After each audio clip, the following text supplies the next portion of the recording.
인간은 살아가는 데 있어서 약간 불완전한 지혜를 갖고 있거든요. 왜냐하면 이제 자아가 있기 때문에, 자기 중심이라고 하는 그런 생각이 있기 때문에 약간 불완전한 지혜예요.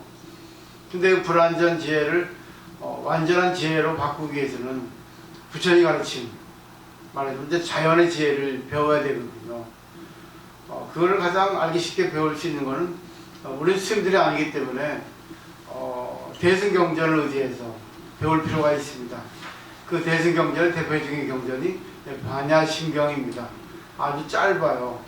근데 이제 표면적인 내용은 어렵죠. 근데 이거를 갖다가 매일같이 독송하면서 하루에 한 100번이라도 할 수 있는 것 하면서 이 반야심경의 내용을 자기의 숙지, 말하면 익히 자기가 알게 되면, 이론으로 말하면 알게 되면 이제 인간의 불완전한 지혜에서 이제 완전한 지혜로 옮겨갈 수 있다는 거죠.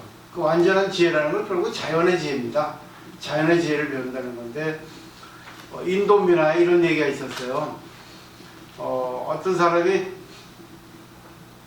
호두나무 아래에 앉아 있습니다. 근데 이제 근처에 호박밭이 있었어요. 그러자 이제 신에게 불평을 들어왔죠. 아, 신이셔. 왜 호두나무는 큰데 그에 반해서 호두 열매는 작고 호박은 작은데, 호박 넝쿨.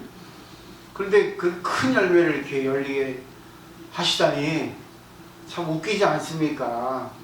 오히려 반대로 하는 것이 어울리지 않겠습니까? 그렇게 불평을 들어놓았습니다. 이게 바로 인간의 불완전한 지혜죠. 근데 그 순간 호두나무에서 호두 열매가 떨어져 가지고 그 사람 머리 위에 쿵 하고 닿았습니다. 근데 그때 이 인간은 깨달았지. 어리석은 인간은, 아, 신이셔. 역시 당신이 올바르시군요. 만약에 거꾸로 호두나무에 호박 열매가 달렸으면은 아마 나는 주었을 수도 있지 않겠습니까? 아, 역시 신이 맞으시군요. 호두나무에 작은 호두 열매를 열리게 하시고 밭에 있는 호박 덩굴에 큰 호박을 열리게 하시다니 역시 신은 완전하십니다. 신이셔. 아, 당신의 완전한 지혜에 나는 그 고개를 숙입니다. 막 이런 정도의 내용입니다.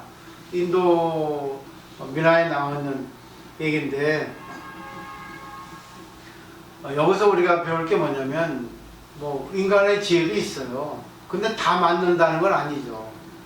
맞는 것도 있고 틀린 것도 있어요. 그래서 우리가 사물을 볼 때 자기 중심으로 보는 것도 좋아요. 자기 생각으로 보는 것도 좋은데, 다른 각도에서 보는 그런 생각, 다른 각도에서 보는 그런 훈련, 여러 각도에서 보는 훈련을 우리가 평소에 할 필요가 있다는 거죠.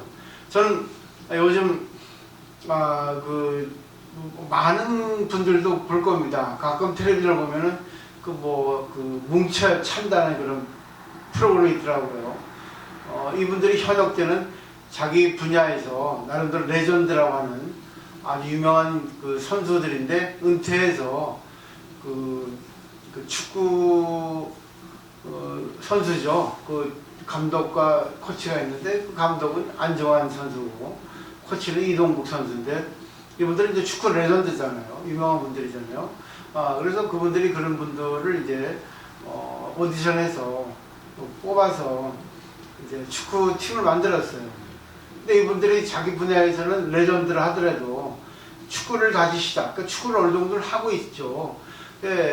축구를 어느 정도 했다 하더라도 기본적인 조기 축구회라든가 아니면 초등학교라든가 중학교라든가 나름대로 이제 축구 전문가들, 아니면 축구 아마추어 축구를 갖다가 자기네 이제 취미를 하는 분들에게는 좀 안 되거든요.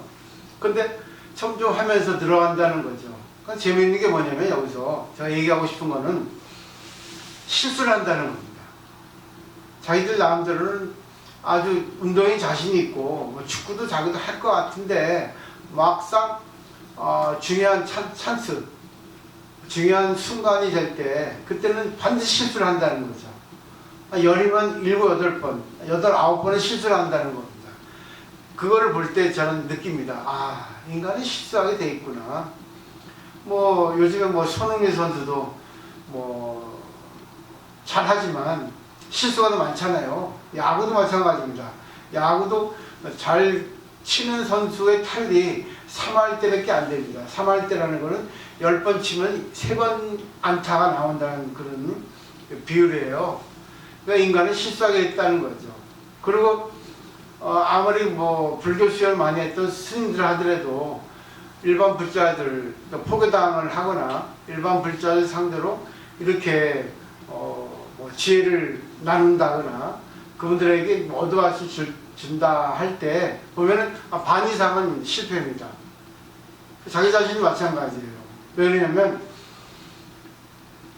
인간은 아무리 이론적으로 맞다고 생각해도 실제적으로 인연이 다가오면 어떤 일이 생길지 모릅니다. 때문에 5대5의 확률로 우리가 생각을 할 필요가 있지 않나. 그러니까 중요한 거는 내가 이런저런 생각을 해도 실제로 어떤 결과가 나올지는 이제 신이 알아서, 자연의 지혜죠. 그때 실패가 되어도 감사하고 성공이 되어도 감사할 수 있는, 결국 성공이 되어도 만약에 실패했다면 어떨까 하는 것도 생각을 볼 필요 있고, 만약에 실패가 결과로 나왔다 하더라도 이걸 만약에 성공이 되었다면 어땠을까 하는 그런 것도 한번 생각해 볼 필요가 있지 않나 하는 오늘 생각을 볼 필요가 있습니다.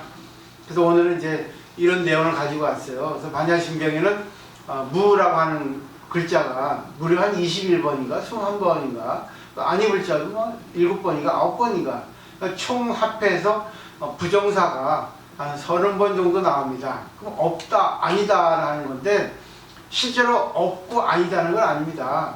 단지 당신이 생각하는, 당신이 어떤 인연관계를 맺어서 볼 때 하고 어떤 일에 있어서 관계를 할 때 너무 익숙하게 자기 중심으로만 생각하지 말라. 다른 입장도 생각하고 또 제3, 제4, 5 이렇게 여러 가지 관점에서 생각을 해볼 필요가 있다. 그리고 자기가 생각한 대로 했다 하더라도 결과에 뭐 관계없이 여러 관점으로 결과를 분석할 수 있는 그런 자기를 만들었으면 하는 바람이다 라고 부처님은 우리들에게 가르쳐주지 않을까 하는 생각을 해봅니다. 근데 너무나 우리는 일상생활에 익숙해져서 고정관념이 됩니다. 선입견이 됩니다. 자신의 어떤 잣대가 형성이 됩니다.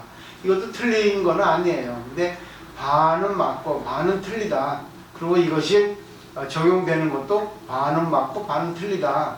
이런 생각을 가지고 5대5라고 하는 확률을 가지고 일상생활에 그 관계를 하고 그 보는 법을 널리 이렇게 확대해서 보셨으면 하는 바람입니다. 마치겠습니다. 고맙습니다.